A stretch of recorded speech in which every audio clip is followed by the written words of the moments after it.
할렐루야. 오늘도 말씀을 통하여 큰 은혜 받으시길 바랍니다.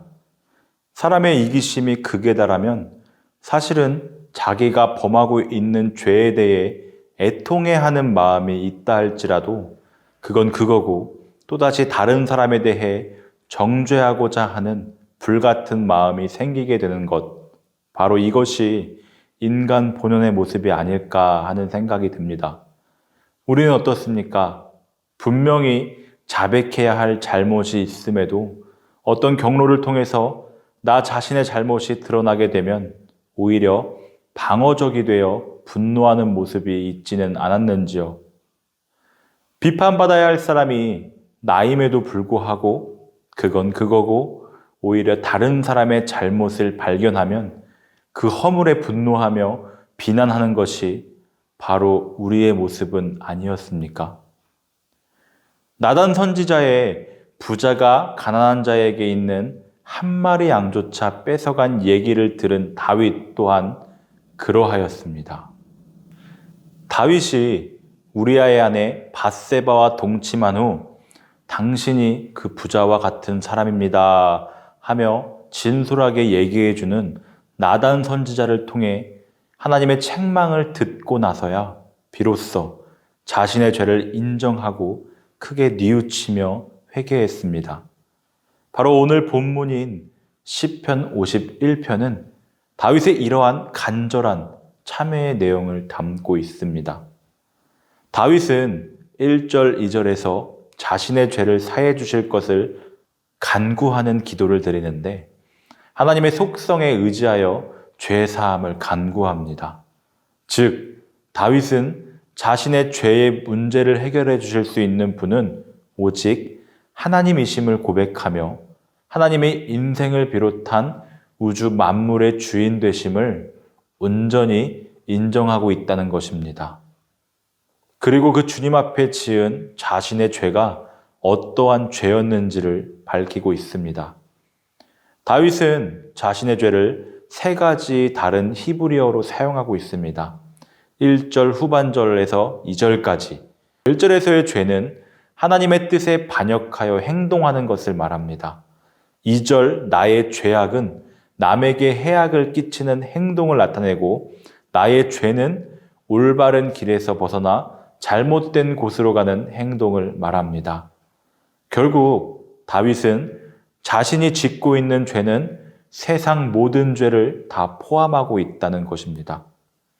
그리고 3절 이하에 자신은 죄의 영향력 아래 태어났고 또 그 영향력 가운데 살고 있는 연약한 존재임을 고백하며 자신이 지은 죄에 대해 하나님께서 어떤 판결을 내리시든 모든 잘못과 책임이 자신에게 있으므로 의로우신 하나님 앞에 어떤 불평도 할 수 없음을 말하고 있습니다. 여기서 중요한 교훈을 생각해 볼 수가 있습니다. 다윗이 인정한 것처럼 우리 또한 수많은 죄를 짓고 살아가지만 우리가 망하지 않는 이유는 우리에게 있지 않다는 사실입니다. 그것은 다윗이 고백하고 있는 것처럼 오로지 주님의 은혜에 기인하고 있습니다. 어쩌면 우리는 이 사실을 너무 쉽게 생각하거나 너무 당연하게 받아들여 하나님께서 우리에게 주신 은혜가 얼마나 값진 은혜인지를 잘 인식하지 못할 때가 많다는 생각을 해봅니다.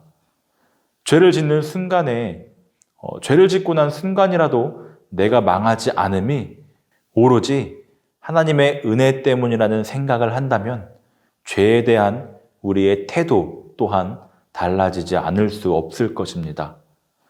다윗은 7절부터 다시 하나님께 자신의 죄를 정결케 해달라고 새 마음과 견고한 영을 갖게 해달라고 구원의 기쁨을 회복시켜달라고 주님께 간구합니다. 그리고 13절부터 다윗은 하나님의 은혜로 새롭게 된다면 범죄한 자들에게 주의 도를 가르치며 하나님을 찬양하며 전파하는 삶을 살 것이며 하나님이 원하시는 상한 심령의 예배, 즉 겸손하고 올바른 예배를 드릴 것을 약속하고 있습니다. 바로 이것이 죄에 대해 바르게 회개한 자의 모습입니다. 회개는 단순히 내 죄를 사함받는 것이 전부가 아닙니다. 진실한 회개는 근본적인 변화가 뒤따라야 합니다. 회개란 내가 원하던 길에서 돌아서 하나님이 원하시는 그 길을 순종하며 함께 걸어가는 것입니다. 회개란 나 중심적인 예배에서 하나님이 기뻐하는 겸손한 예배를 드리는 것입니다. 회개는 똑같이 범죄한 자들에게 그것이 얼마나 어리석은 일이며 어떤 사람이 진정한 지혜의 삶인지 가르치는 것입니다. 하루를 시작하면서 죄에 대해 무감각해진 제 모습을 생각해 보았습니다.